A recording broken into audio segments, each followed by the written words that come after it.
નમસ્કાર વિદ્યાર્થી મિત્રો, ગુજરાત માધ્યમિક અને ઉચ્ચતર માધ્યમિક શિક્ષણ બોર્ડ ગાંધીનગર દ્વારા આયોજિત ધોરણ 10 ગણિત વિષયમાં પ્રકરણ નંબર 1 વાસ્તવિક સંખ્યાઓ ચોથા ભાગની અંદર મિત્રો ફરી એક વખત વાસ્તવિક સંખ્યાના પુનરાવર્તનની અંદર સમજમાં આપણે લઈએ કે સંખ્યા સમૂહો જે છે એ કયા કયા છે। હવે તો મને એવું લાગે છે આ પ્રશ્ન કર્યો તમને દ્રઢ થઈ ગયું હશે। જો મિત્રો ન દ્રઢ થયું હોય તો દ્રઢ કરી લેજો।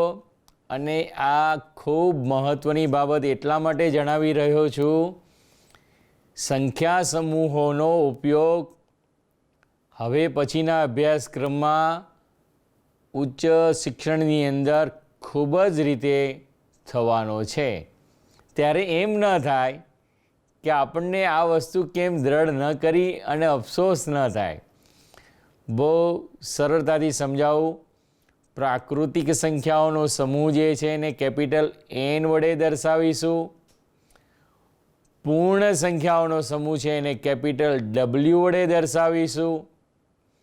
પૂર્ણાંક સંખ્યાઓનો સમૂહ જે છે એને કેપિટલ ઝેડ વડે દર્શાવીશું। સમય સંખ્યાઓનો સમૂહ જે છે એને કેપિટલ ક્યુ વડે દર્શાવીશું।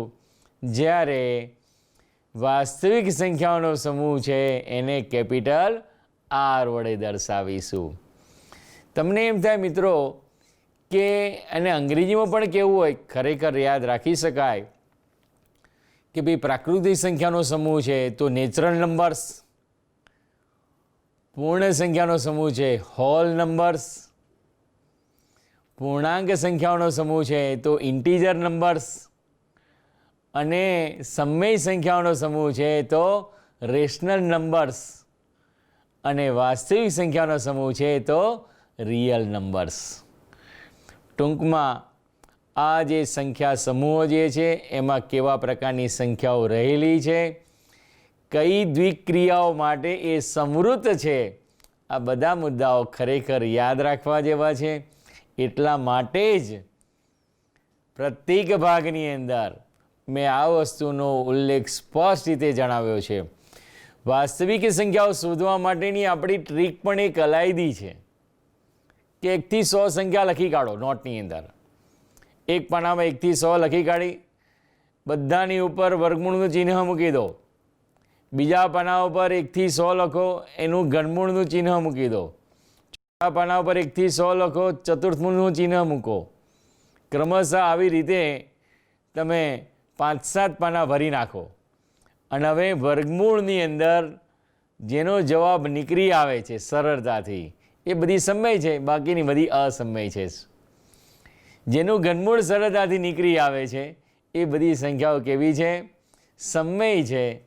બાકીની બધી સંખ્યાઓ કેવી છે? અસમય સંખ્યાઓ છે। ચતુર્થમૂળ જેનું સરળતાથી નીકળી આવતી છે એ બધી સમય સંખ્યાઓ છે। જેનું સરળતાથી ચતુર્થમૂળ નથી નીકળતું એ બધી સંખ્યાઓ કેવી છે? અસમય સંખ્યાઓ છે। આપણે અસમય સંખ્યાઓને સાબિત પણ કરવું છે મિત્રો। આગલા 3 ભાગની અંદર તમે જોયું તેમ કે કેટલાક વ્યવહારિક પ્રશ્નો જે હતા અને વ્યવહારિક પ્રશ્નોને પણ આપણે આ ગણિતના માધ્યમથી ખૂબ સરળતાથી આપણે શોધી શક્યા। યુક્લિડે વર્ષો પહેલાં યુક્લિડ ભાગ પ્રવિધિ આપી અને એનો આજની 21મી સદીમાં પણ એનો ઉપયોગ કરીએ છીએ। વિચાર કરો કેટલી મહત્ત્વની બાબત છે। વૈશ્વિક કક્ષાએ મહાન ગણિતજ્ઞ યુક્લિડને વર્ષો પછી પણ આપણે યાદ કરીએ છીએ। મહત્ત્વની બાબતમાં આપણે વાસ્તવિક સંખ્યાઓ અને એના પરિણામ, પર્યાપ્ત વ્યવહારિક જે ઉદાહરણના જે 2 પરિણામના એક્ઝામ્પલ છે એને પણ પુનરાવર્તનમાં લઈએ છીએ।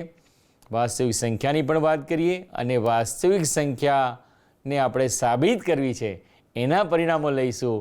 દશાંશ ચિહ્નમાં દર્શાવી છે સંખ્યાઓ એને પણ સમય સંખ્યાને આપણે દશાંશ સ્વરૂપે પણ દર્શાવી હોય તો કેવી રીતે દર્શાવાય એ પણ બી આ વસ્તુની વાત કરીએ। હવે જોઈએ આપણે પ્રેઝન્ટેશનમાં। સામાન્ય રીતે વાસ્તવિક સંખ્યાનો સમૂહ કેપિટલ આર, રિયલ નંબર્સ, સરવાળા બાદબાકી ગુણાકાર શૂન્યેતર ભાગાકાર વિશે સમૃદ્ધ છે। જે સમય સંખ્યાઓ નથી તેવી અસમય સંખ્યાઓનો સમાવેશ વાસ્તવિક સંખ્યાના સમૂહમાં થાય છે. મિત્રો, આ ઉદાહરણ આપણે જોયું હતું. ફરી વખત એક પુનરાવર્તન લઈએ છીએ. એક રમતના મેદાનમાં વર્તુળાકાર માર્ગ છે. સોનિયાને તેનું એક પરિભ્રમણ પૂર્ણ કરતાં 18 મિનિટ લાગે છે, જ્યારે રવિને તેનું પરિભ્રમણ પૂર્ણ કરતાં 12 મિનિટ લાગે છે. ધારો કે બંને એક જ સમયે એક જ બિંદુથી એક જ દિશામાં પરિભ્રમણ કરવાનું પ્રારંભ કરે છે, તો કેટલી મિનિટ બાદ બંને ફરી પ્રારંભ બિંદુ પર ભેગા થાય છે? મિત્રો, આ પરિણામને વ્યવહારિક પ્રશ્ન છે. અહીંયા આગળ બંને ભેગા થાય છે માટે એ સોનિયા અને રવિએ જે મિનિટ લીધી છે એનો અહીંયા આગળ લસા લેવાનો છે. મિત્રો, ક્યાં શું કેવી રીતે એ પ્રશ્ન તમે સમજો એટલે તમને થોડો ખ્યાલ આવશે. એટલે આવા પ્રશ્નોમાં આપણે ખાસ ચીવટતા રાખીશું.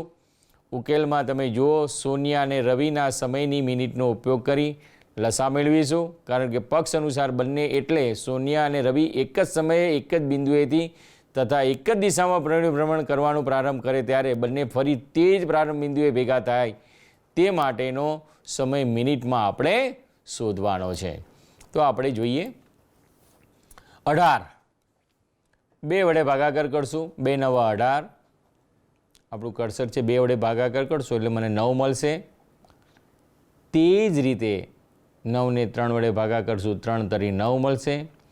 ટૂંકમાં 18 બરાબર એના અવિભાજ્ય અવયવ તરીકે 2 ગુણાકારમાં 3 ગુણાકારમાં 3 મળશે.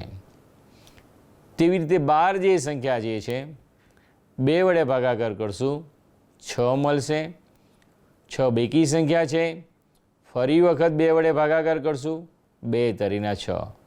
ટૂંકમાં 12 બરાબર 2 ગુણાકારમાં 2 ગુણાકારમાં 3 એટલે કે 12ના આ શું થઈ ગયા? અવિભાજ્ય અવયવો થઈ ગયા. બંનેનો લસા 18 અને 12નો લસા સામાન્ય રીતે લસા લઈએ છીએ. વધુમાં વધુ 2 અવિભાજ્ય અવયવ કેટલી વખત આવેલા છે? 2 વખત વધુમાં વધુ આવેલા છે. 3 વધુમાં વધુ કેટલી વખત આવેલા છે? 2 વખત આવેલા છે. 3 તરી 9, 9 દુ 18, 18 દુના 36. માટે 36 શું આવશે? 18 અને 12નો લસા આવશે.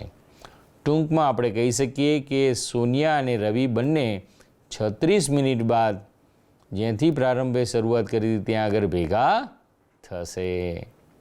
એટલે આવા વ્યવહારિક ટૂંકા પ્રશ્નો પણ આપણે ધ્યાન રાખવા જોઈએ.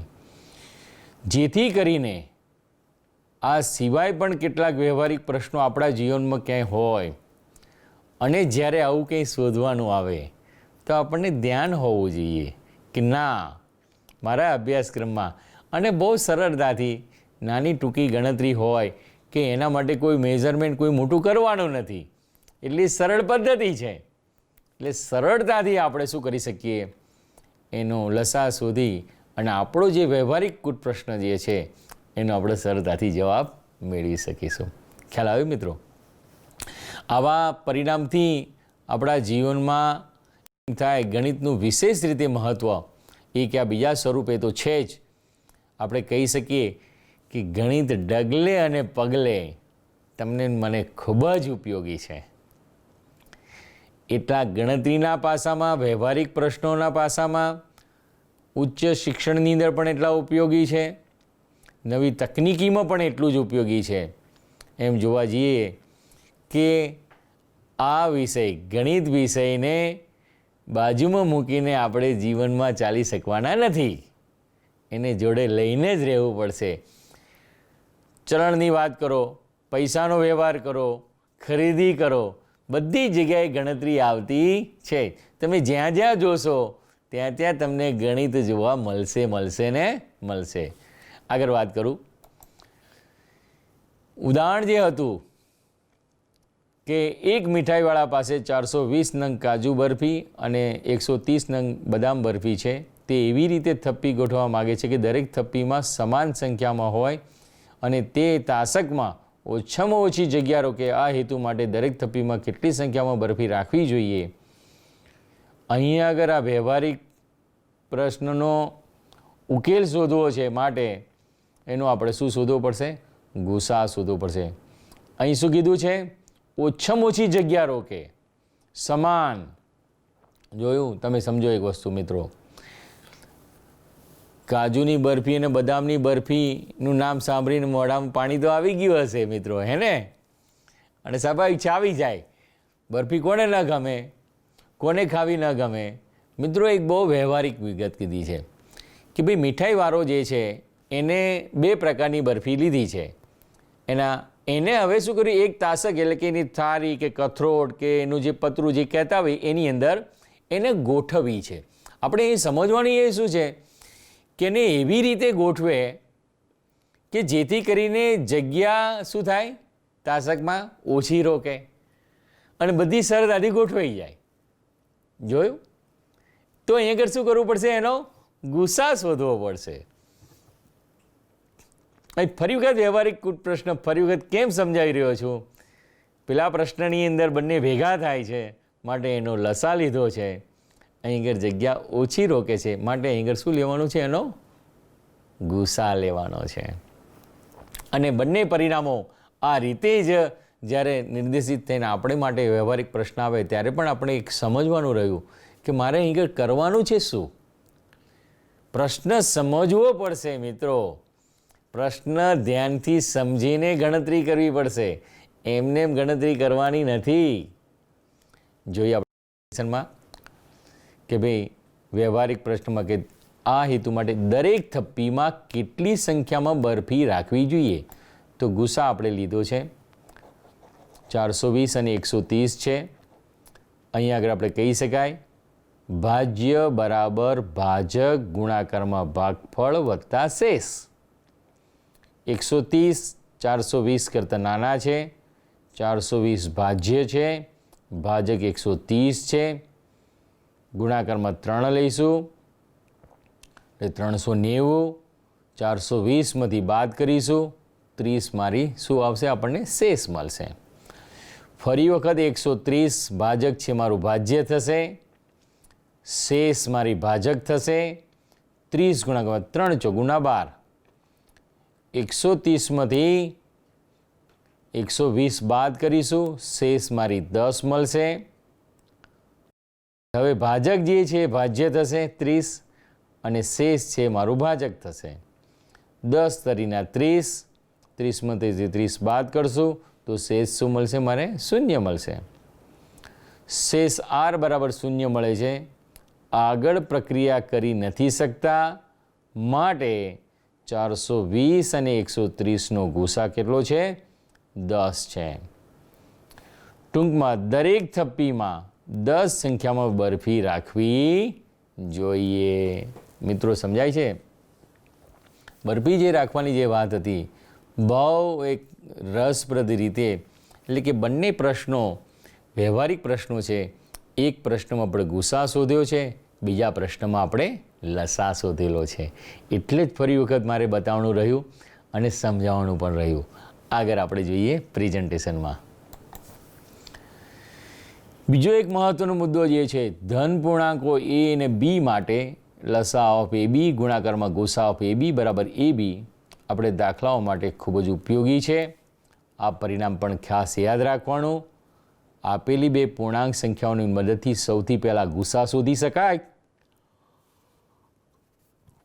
અને ત્યારબાદ ગુસા અને આપેલી સંખ્યાઓની મદદથી આપણે લસા શોધી શકીએ છીએ. એટલે આને પણ આપણે દ્રઢીકરણ કરી રાખવું જોઈશે, કારણ કે ટૂંકા પ્રશ્ન ગણતરીમાં વિકલ્પવાળા ખરા ખોટા વિધાન તરીકે પણ આપણને પૂછી શકે. તો એક શબ્દમાં એક અંકમાં આપણે જવાબ આપવો હોય તો એની અંદર પણ આવા પ્રશ્નોમાં આ સૂત્રને અંતર્ગત, આ સમીકરણને અંતર્ગત પરીક્ષામાં કોઈ પ્રશ્ન આવે તો આપણે સરળતાથી કરી શકીશું. આગળ જોઈએ પ્રેઝન્ટેશનમાં. સાબિત કરવું છે કે √3 એ અસમય છે. મિત્રો બહુ ચીવટતાથી તમે ધ્યાન રાખજો. આપણે ધારીએ સૌ પ્રથમ કે √3 સમમેય સંખ્યા છે તેમ ધારો. એટલે આપણે જે પરિણામ મેળવવું છે એનાથી શું ધાર્યું? વિપરીત ધાર્યું. તમે સમજો અહીં આગળ મિત્રો, √3 અસમમેય છે તેમ મારે સાબિત કરવું છે. આપણે ધારીએ છીએ શું? √3 સમમેય સંખ્યા છે તેમ ધારો. તેનાથી વિરુદ્ધ અહીં અસમમેય કીધું હતું, આપણે અહીં ધાર્યું શું? અહીં સમમેય સંખ્યા છે તેમ ધારો. અહીં આગળ જોવાનું રહ્યું કે √3 બરાબર એના છેદમાં બી. એ પૂર્ણાંક અને બી કેવી છે? શૂન્યતર પૂર્ણાંક. એટલે કે બી છેદની સંખ્યા જે છે શૂન્ય સિવાયની સંખ્યા છે, પૂર્ણાંક. એ અને બીને પૂર્ણાંક છે ને સામાન્ય અવયવ 1 છે. એનો અર્થ શું થશે? એ અને બી અવિભાજ્ય છે. એટલે કે √3 બરાબર a/b બંને પરસ્પર અવિભાજ્ય છે. તો જ એનો અવયવ 1 આવે ને. મિત્રો આ બહુ સમજવાનો વિષય છે.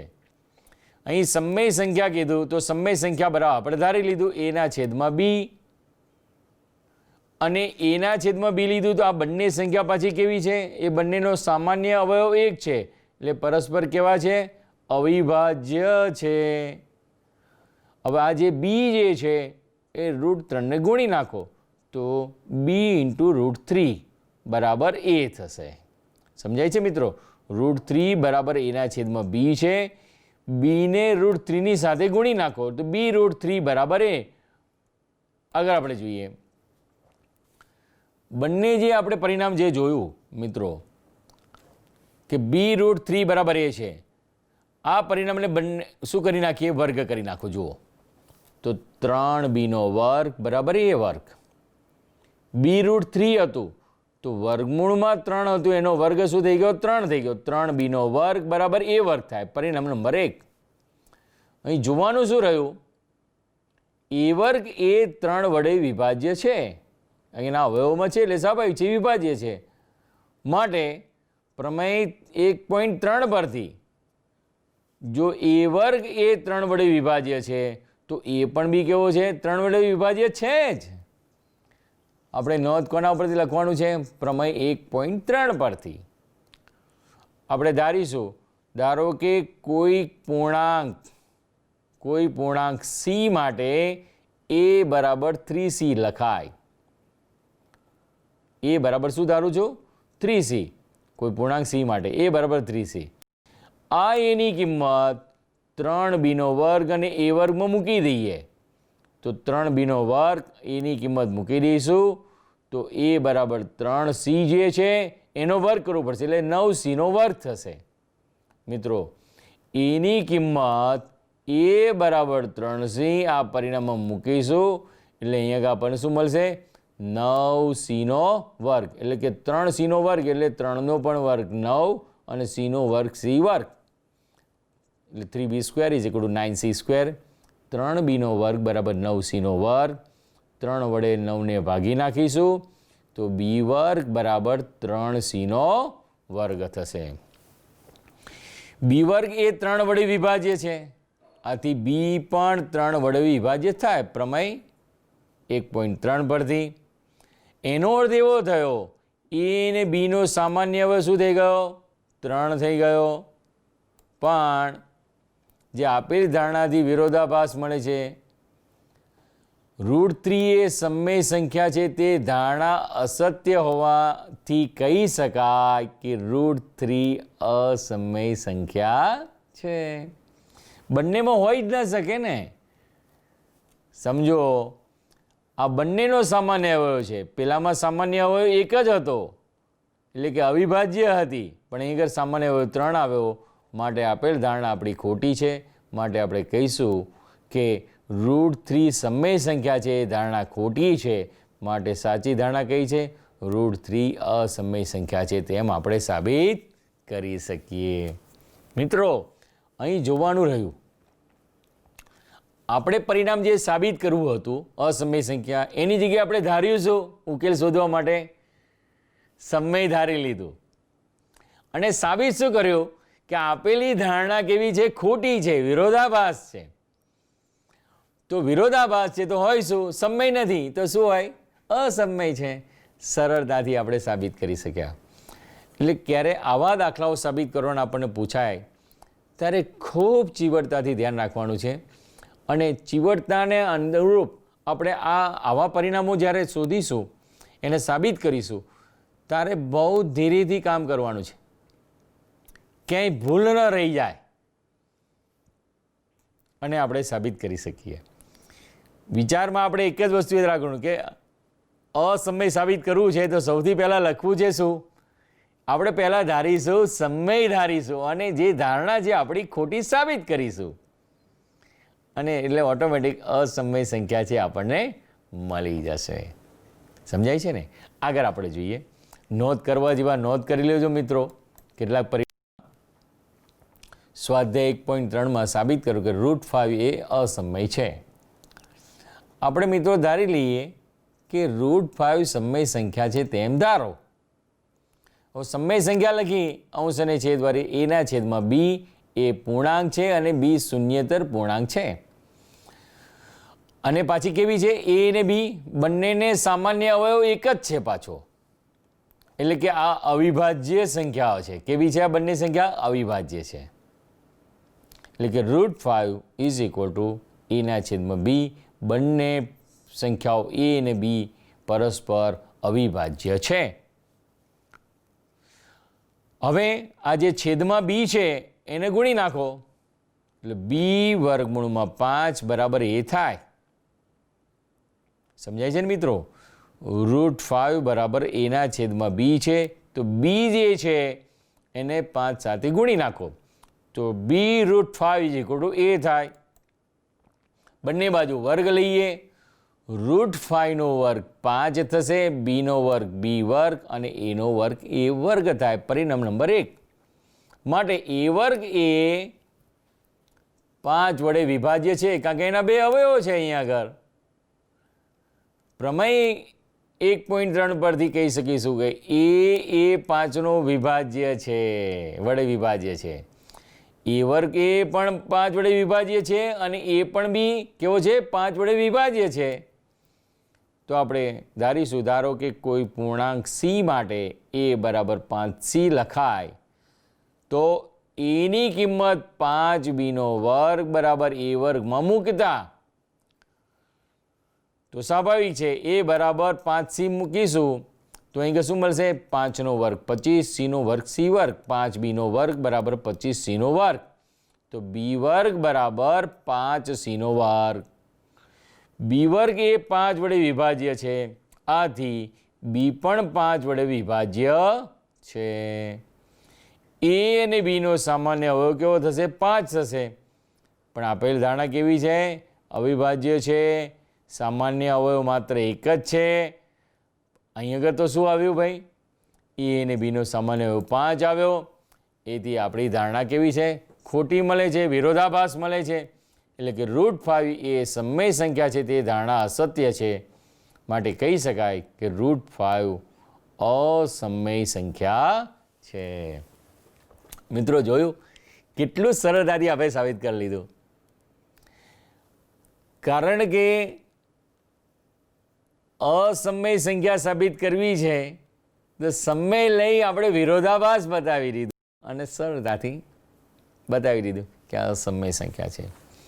આવી અનેક અસમય સંખ્યાઓ આપણે સ્વાધ્યાયમાં પણ આપણે કેટલાક દાખલા આપેલા છે જાતે પણ સરળતાથી કરી શકીએ. મને લાગે છે આ બંને દાખલા કર્યા પછી તમે સ્વાધ્યાયના દાખલા કરી શકો કે ના કરી શકો? આ રીતે કરી શકાય ને? 100% તમે કરી શકશો. કોઈ પ્રશ્ન તમને નડશે નહીં. આગળ આપણે જોઈએ. 2 + 2√3 એ અસમય છે. મિત્રો અહીં થોડું ચેન્જ થઈ ગયું. જોયું તમે? થોડું શું થઈ ગયું? ચેન્જ. 2 + 2√3 એ અસમય છે. પેલાની માફક જ 2 + 2√3 સમય સંખ્યા છે તેમ ધારી લો. મિત્રો વિરોધાભાસ તરીકે આપણે શું ધારીએ છીએ કે જે સંખ્યા આપી છે કે 2 + 2√3 આપ્યા છે એ કેવી સંખ્યા છે? સમય સંખ્યા છે તેમ ધારો. હવે જુઓ, 2√3 સિવાયની જે સંખ્યા 2 છે, અહીંયા આગળ સમય સંખ્યા એના છેદમાં બી અને 2ને ક્યાં લાવી દીધા? જમણી બાજુ લાવ્યા. એટલે કે 2√3 બરાબર એના છેદમાં બી - 2. અહીં એ પૂર્ણાંક અને બી શૂન્યેતર પૂર્ણાંક છે. એ અને બીને સામાન્ય અવયવ 1 છે. એનો અર્થ એવો થઈ ગયો અવિભાજ્ય અવયવો છે. આ અવિભાજ્ય સંખ્યાઓ છે. 2√3 બરાબર એ ના છેદમાં બી -2 છે. બી લસા લઈશું તો a - 2b છેદમાં બી. બંને પરસ્પર કેવી થશે? અહીં આગળ એને અંતર્ગત અવિભાજ્ય છે. હવે જોવાનું રહ્યું એવું કે √3 બરાબર આ જે 2 હતા નીચે લાવી દીધા. a - 2b છેદમાં 2b થાય છે. સ્વાભાવિક છે, છેદમાં ઉતારી દે √3 થાય. એ બી પૂર્ણાંકો છે તો √3 એ પણ શું છે? સમય સંખ્યા થાય. પરંતુ √3 અસમય સંખ્યા છે, જે આપેલી ધારણાથી વિરોધાભાસ મળે છે.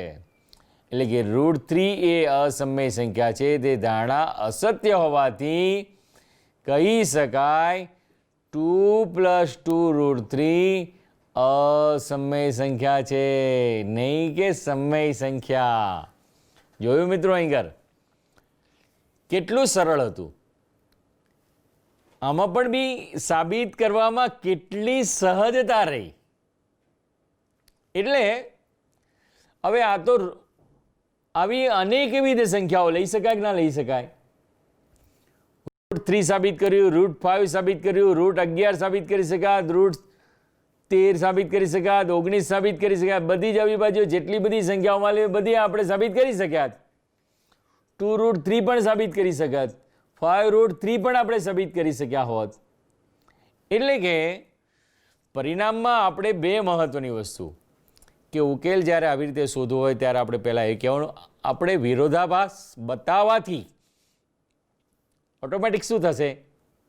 સાબિત થઈ જશે. કે અસમય સંખ્યા મારે સાબિત કરવી હતી તો આપણે ધાર્યું શું? સમય સંખ્યા ધારી લીધી. અને જે ધારણા આપણે કરી હતી એ ધારણા આપણે કેવી કરી? ખોટી સાબિત કરી. કે આપણે ધાર્યું હતું એ ખોટું સાબિત થયું છે, માટે આપણે કહી શકીએ છીએ મિત્રો. અને એના કરતાં જુદું જ પરિણામ હતું કે 2 + 2√3 કીધા હતા. અસમય સંખ્યા છે, પરંતુ આપણે ધાર્યું સમય સંખ્યા અને પછી આપણે પરિણામ મેળવ્યું. ફરી એક વખત બતાવું મિત્રો, કારણ કે આ એક પરિણામ સમજાઈ ગયા પછી અહીં આગળ કોઈ પણ વાસ્તવિક સંખ્યાઓ બદલીશું તો પણ બી પદ્ધતિ આની યાદ રહેશે. 2 + 2√3 સમય સંખ્યા છે તેમ ધારવાનું છે. હવે ધારી લઈએ સમય સંખ્યા એના છેદમાં બી છે. હવે ડાબી બાજુએ જે +2 જે છે એને જમણી બાજુ લાવતા એના છેદમાં બી -2 મળશે. એ અને બી પૂર્ણાંકો છે અને બી કેવું છે? શૂન્યતર પૂર્ણાંક છે. બેને આપણે લસા લઈશું તો a - 2b ના છેદમાં બી મળશે. a - 2b ના છેદમાં શું મળશે? બી મળશે. હવે જોવાનું એ રહ્યું કે એ અને બી સામાન્ય અવયવ તો એક છે, એટલે અવિભાજ્ય છે, બંને પરસ્પર અવિભાજ્ય છે. તો 2√3 બરાબર a - √b છેદમાં બી બંને પરસ્પર કેવા થવાના? અવિભાજ્ય છે. બે જે છે એને ભાગાકારમાં લઈ જઈએ તો a - 2b ના છેદમાં 2b થાય. a - 2b ના બંનેના છેદમાં શું થશે? 2b થાય. આગળ આપણે જોઈએ એ અને બી પૂર્ણાંકો છે, માટે √3 એ પણ શું છે? સમય સંખ્યા થાય. પરંતુ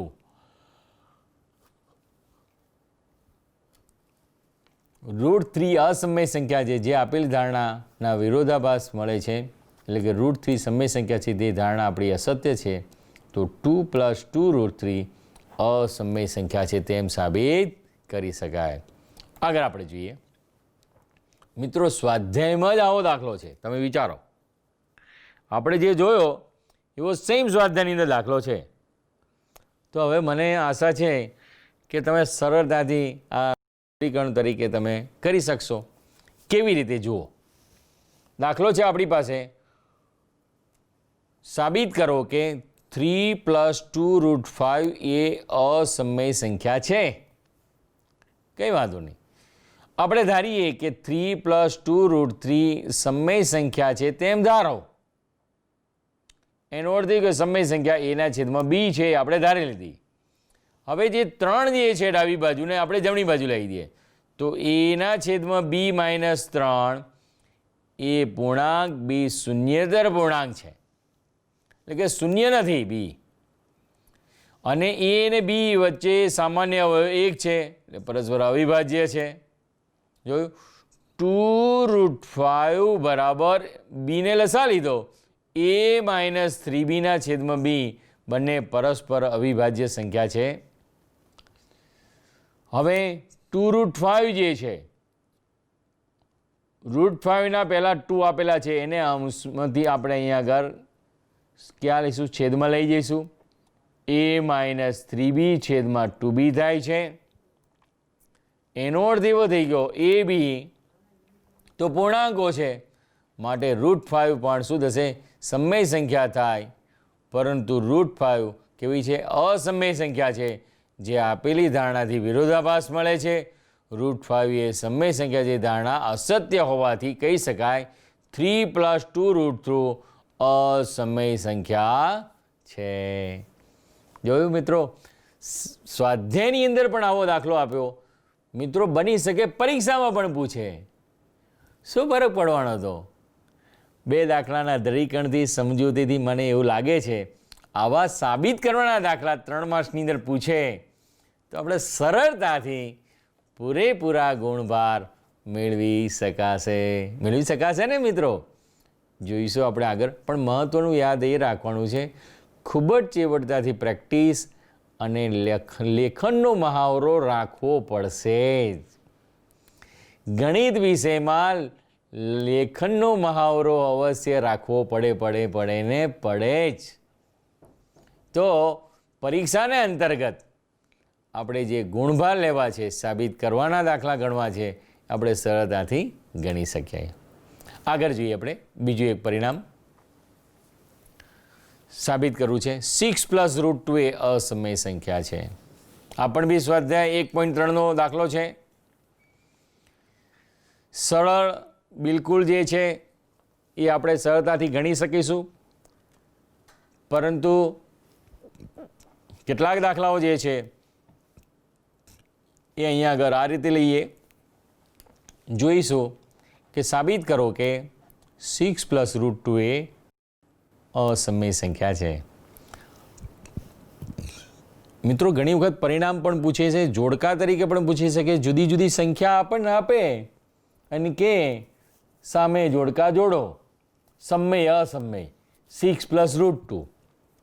આપણે સ્પષ્ટ જોવું જોઈએ કે √2 જે છે વર્ગમૂળમાં 2 છે, અસમય સંખ્યા છે, એની જોડે સમય સંખ્યાનો સરવાળો કર્યો છે.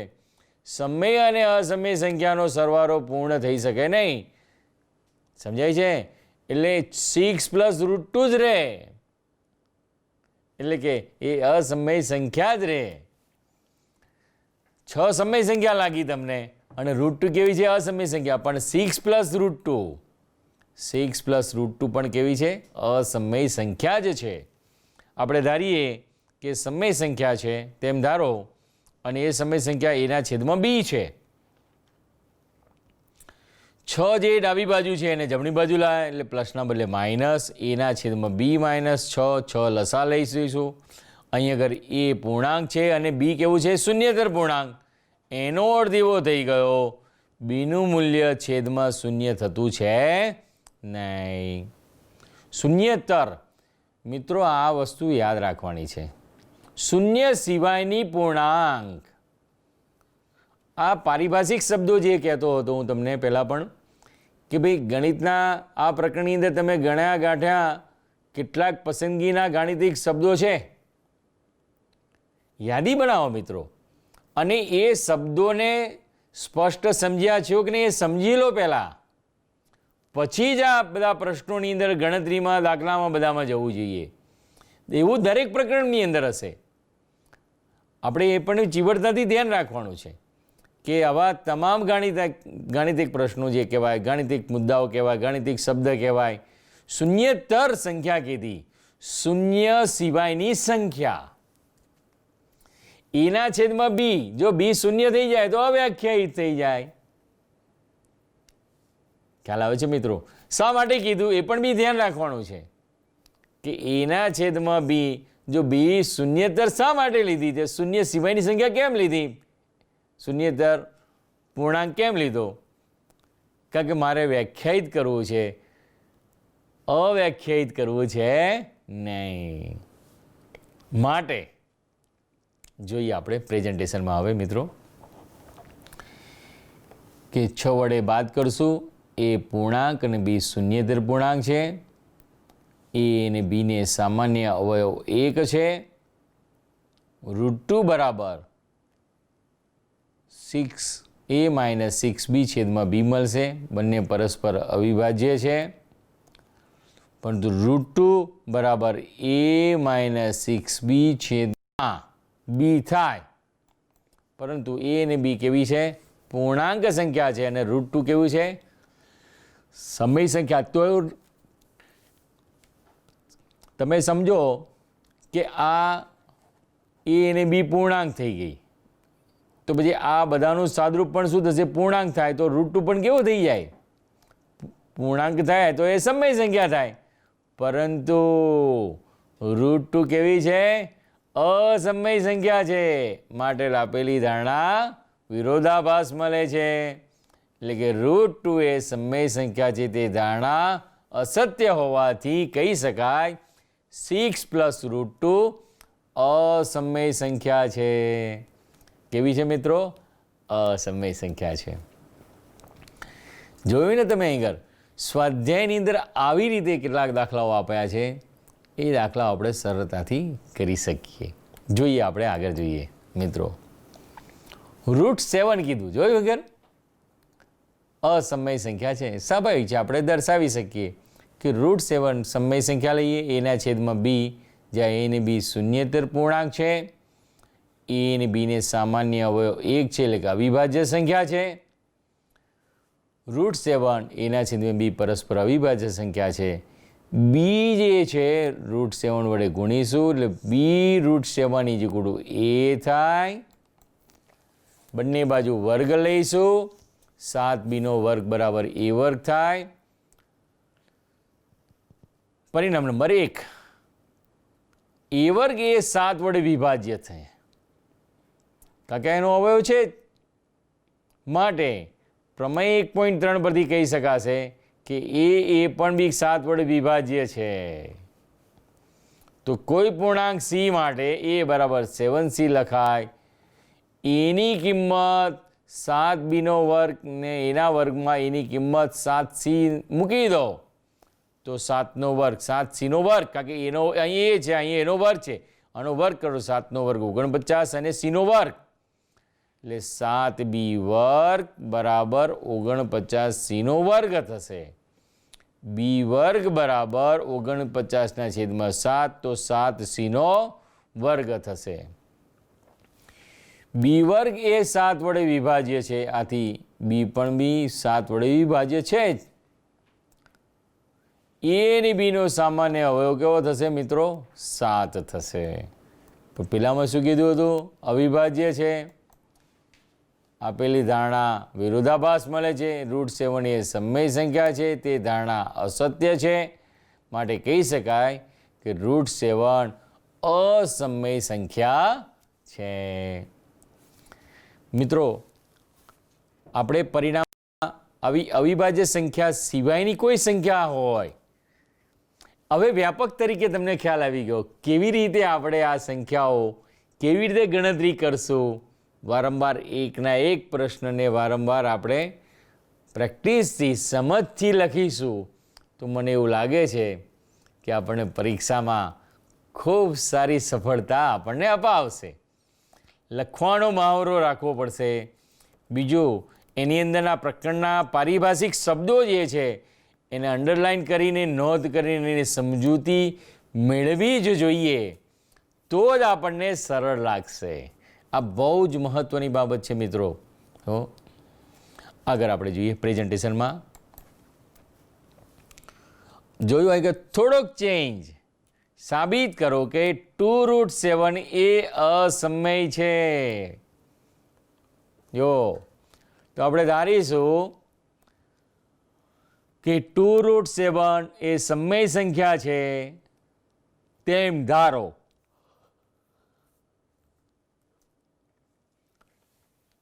√7 આપણે કેવી ધારી? સમય સંખ્યા ધારી. તો 2√7 બરાબર એના છેદમાં બી, એટલે કે સમય સંખ્યા આપણે ધારી છે.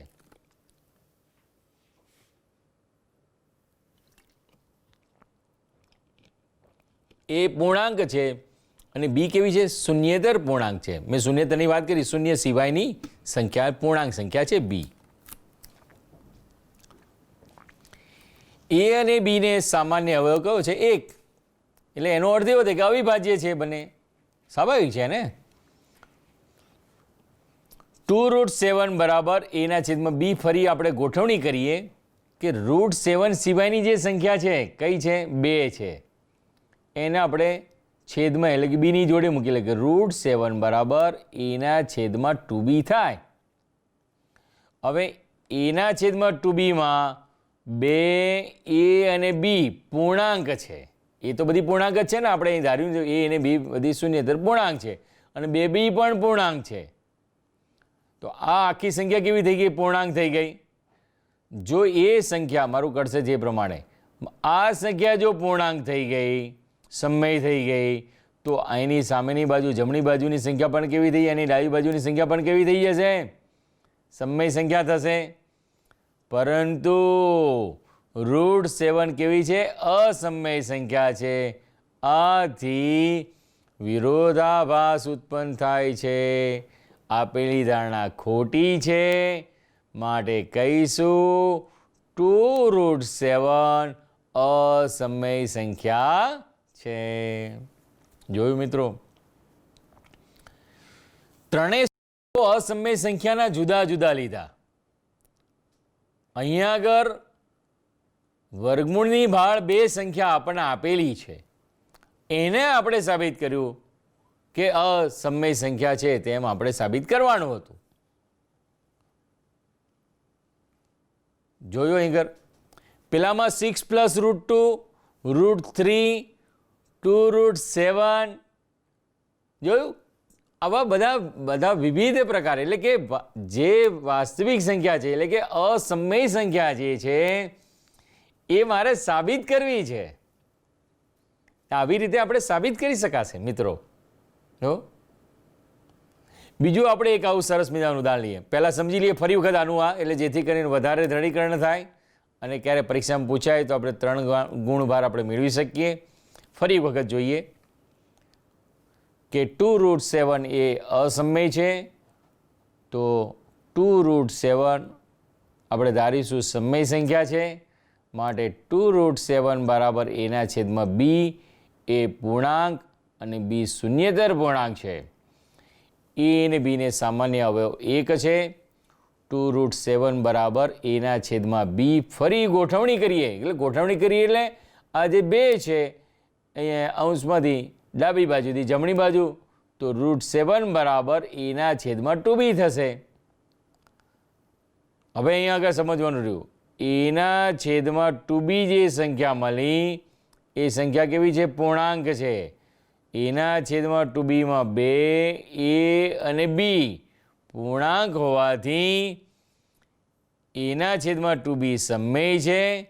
પરંતુ √7 તો અસમય સંખ્યા છે. આથી અહીં આગળ વિરોધાભાસ ઉત્પન્ન થાય છે. માટે 2√7 કેવી સંખ્યા થશે? અસમય સંખ્યા છે. બીજું જોઈએ ઉદાહરણ મિત્રો. અહીં આગળ આપણે કહી શકીએ આપેલ ધારણા ખોટી છે. 2√7 એ અસમય સંખ્યા છે, તે ધારણાથી અસત્ય છે, એટલે કે આપણે અસમય સંખ્યા થઈ.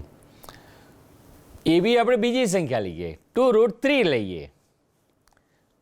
5√7 લેવાય, 6√7 લેવાશે, 7√5 લેવાશે, અનેક સંખ્યાઓ આપણે લઈ શકાશે. પણ સંખ્યાઓ લીધા પછી સાબિતી તો આ જ રીતે આપવાની છે. આપણે અત્યારના નવી સંખ્યા જે છે 2√3 એ અસમય સંખ્યા છે જેમ સાબિત કરો. જુઓ મિત્રો, અહીં આગળ આપણે ધારીશું કે 2√3 સમય સંખ્યા છે તેમ ધારો. સમય સંખ્યા છે તેમ ધારો એનો અર્થ એના છેદમાં બી એ પૂર્ણાંક છે અને બી શૂન્યેતર પૂર્ણાંક છે, એટલે કે 2√3 બરાબર એના છેદમાં બી મળશે. અહીં આગળ સંખ્યા છે બંને, એટલે કે કેવી થશે? સામાન્ય અવયવ 1 થશે. 2√3 બરાબર એના છેદમાં બીને ફરીથી ગોઠવણી કરતા આ જે બે જે છે એ ક્યાં કરશું? ડાબી બાજુના અંશમાંથી જમણી બાજુના છેદમાં, એટલે કે √3 બરાબર એના છેદમાં 2b થશે. એના છેદમાં 2b થશે. એના છેદમાં 2b માં એટલે કે એ છેદમાં 2b આપ્યા છે, એમાં જો 2 a અને b આ બધી સંખ્યાઓ કેવી છે? a અને b બધી કેવી છે? પૂર્ણાંક હોવાથી એના છેદમાં 2b સમય છે, પરંતુ √3 અસમય છે. એવું તો હોય નહીં, એક બાજુની જમણી બાજુ સમય સંખ્યા અને બીજી બાજુની પણ અસમય સંખ્યા, એવું શક્ય બની શકે નહીં. એનો અર્થ એવો થઈ ગયો કે જો એના છેદમાં 2b સમય સંખ્યા છે તો √3 પણ સમય સંખ્યા થાય, પણ અહીં શક્ય બની શકે જ નહીં, કારણ કે √3 અસમય સંખ્યા છે, વિરોધાભાસ ઉત્પન્ન થાય છે, માટે 2√3 અસમય સંખ્યા છે. જે આપેલી ધારણાથી વિરોધાભાસ મળે છે, એટલે 2√3 એ સમય સંખ્યા છે તે ધારણા અસત્ય હોવાથી કહી શકાય 2√3 અસમય સંખ્યા છે. આગળ આપણે જોઈએ મિત્રો, સરસ પરિણામ છે. જોયું મિત્રો, અહીંયા આગળ પણ √3 પ્લસ √2 અસમય છે. x બરાબર આપણે ધારી લો કે સમય છે √3 પ્લસ √2. √2 જે સંખ્યા હતી એ ક્યાં જમણી બાજુ લઈ ગયા, એટલે એકલી અહીં આગળ શું રહેશે? √3 રહેશે. એક પદ ઘટાડી દીધું છે મિત્રો. જુઓ, ધારો કે x બરાબર √3 પ્લસ √2 સમય સંખ્યા છે. આપણે સાદી x જ લીધો છે અહીં આગળ, એના છેદમાં b પણ લઈ શકાય, અહીં x પરિણામ લીધું બીજી રીતે અહીં આગળ. હવે √3 જે છે જમણી બાજુથી ડાબી બાજુ લાવો તો x માઇનસ √3 કૌંસ પૂરોનો વર્ગ બરાબર √3 નો વર્ગ છે. √3 નો વર્ગ બરાબર શું થશે? 3 થશે. x માઇનસ √2 નો વર્ગ a માઇનસ b નો વર્ગ a વર્ગ માઇનસ 2ab પ્લસ b નો વર્ગ, તો x વર્ગ માઇનસ 2√2x પ્લસ √2 નો વર્ગ 2 બરાબર 3 છે, એ સમય છે. હવે આ જે 3 જે છે એના બાજુ લાવી દો, આ માઇનસ વાળી સંખ્યા છે પેલી બાજુ લઈ જઈએ, 2 માંથી 3 ગયા તો -1 રહ્યા, x વર્ગ -1 રહ્યા. આ જે 2 જે છે જમણી બાજુ લઈને એને છેદમાં મૂકીએ, 2x માત્ર 2 અહીંયા આગળ રાખીએ, એટલે કે x વર્ગ -1 છેદમાં 2x બરાબર √2 કેવી મળશે? સમય છે. પરંતુ √2 કેવી સંખ્યા છે? અસમય સંખ્યા છે. અહીં તો તમે મેળવી લીધું કે ભાઈ આ શું થઈ સંખ્યા છે? સમય સંખ્યા મળી ગઈ. પરંતુ √2 કેવી છે? અસમય સંખ્યા છે. માટે x બરાબર √3 પ્લસ √2 કેવી સંખ્યા થશે? અસમય સંખ્યા છે. જોયું મિત્રો, અહીંયા આગળ સમીકરણ સ્વરૂપે પણ આપણે સાબિત કરી શકીએ. ખ્યાલ આવે છે ને અહીં આગળ? અને એને પરિણામ તરીકે પણ આપણે લીધું. પણ મિત્રો, જે વર્ગમૂળની સંખ્યાઓ જે કઈ અસમય સંખ્યાઓ છે એની વાસ્તવિક સંખ્યાના સમૂહમાં આવેલી છે એ કેવી રીતે છે, સમય નથી અને અસમય કેવી રીતે આપણે શોધી છે એ શરૂઆતમાં મેં તમને સમજાવ્યું. નાના નાના ઉદાહરણથી કે ભાઈ 10 સંખ્યા લો, 100 સંખ્યા લો. આપણે દ્રઢ થઈ જવું જોઈએ કે સંખ્યા સમૂહની અંદર કઈ કઈ સંખ્યાઓ આવેલી છે એની સમજણ તો અવશ્ય 24 કલાક રહેવી જોઈએ જ. એટલે ટૂંકમાં આપણે ગણતરી કરતા છીએ, પરીક્ષામાં દાખલો ગણતા છીએ, ત્યાં સુધી તો આપણને ખ્યાલ રહેવું જ જોઈએ કે આ √2 જે છે એ અસમય સંખ્યા છે. અહીં પણ બી વિરોધાભાસ થયું. વિરોધાભાસથી એટલે સાબિત કર્યું આપણે કે કેવી છે, √3 + √2 અસમય સંખ્યા છે. જોયું મિત્રો, ટૂંકીને સરળ. જોયું આ રીતે મિત્રો, આગળની પદ્ધતિ કંઈ ખોટી નથી. કંઈ તમને એમ થાય કે સાહેબ આ પદ્ધતિ એ પણ બી કંઈ ખોટી નથી, આને પણ આપણે આ રીતે સાબિત કરી શકીએ. √3 + √2 ને આ રીતે પણ સાબિત કરી શકાય. એવું નથી કે ન કરી શકીએ આપણે, પણ એક અન્ય પરિણામ તરીકે આ તમને બતાવી. આગળ આપણે જોઈએ મિત્રો, આ બંને પરિણામો તમે જોયા કે √3 + √2 અસમય સંખ્યા છે. આગળ આપણે જોઈએ મિત્રો, સમય સંખ્યાઓ અને તેના દશાંશ નિરૂપણનું પુનરાવર્તન. આપણે એક સરસ ઉદાહરણ છે કે નીચે દર્શાવેલી સંખ્યાઓને સમય સંખ્યાના છેદને 10ની ઘાતાંકમાં દર્શાવી શકાય. કેવી રીતે? જો મિત્રો, 3.785 છે, બીજી સંખ્યા છે 0.00785 છે, 0.333 છે. ખ્યાલ આવે છે મિત્રો? હવે ક્રમશઃ જોઈએ કે 3.785 3.785 ત્રણ પૂર્ણાંક સંખ્યા છે. દશાંશ ચિહ્ન પછી 100ના સ્થાને 7 છે, દશકના સ્થાને 8 છે, એકમના સ્થાને 5, એટલે કે 785. 3.785 3.785ની જગ્યાએ આગળ 1, 2, 3 દશાંશ ચિહ્ન છે, માટે 3785ના છેદમાં શું લખી શકાય? 1000 લખી શકાય. લખાય કે ના લખાય મિત્રો? લખી શકાય. 1000 છે, આ કેવી સંખ્યા છે? 10 ગુણાકારમાં 10 ગુણાકારમાં 10, એટલે 10ની ઉપર કેટલી ઘાત થઈ ગઈ? 3 ઘાત, એટલે કે 3785ના છેદમાં 10ની ઉપર 3 ઘાત. જોયું અહીં કીધું છેદને 10ની ઘાતાંકમાં. પહેલાં આપણે આ દશાંશ સંખ્યા હતી એને આપણે સમય સંખ્યાના સ્વરૂપમાં મૂકી. જોયું શું કર્યું મિત્રો?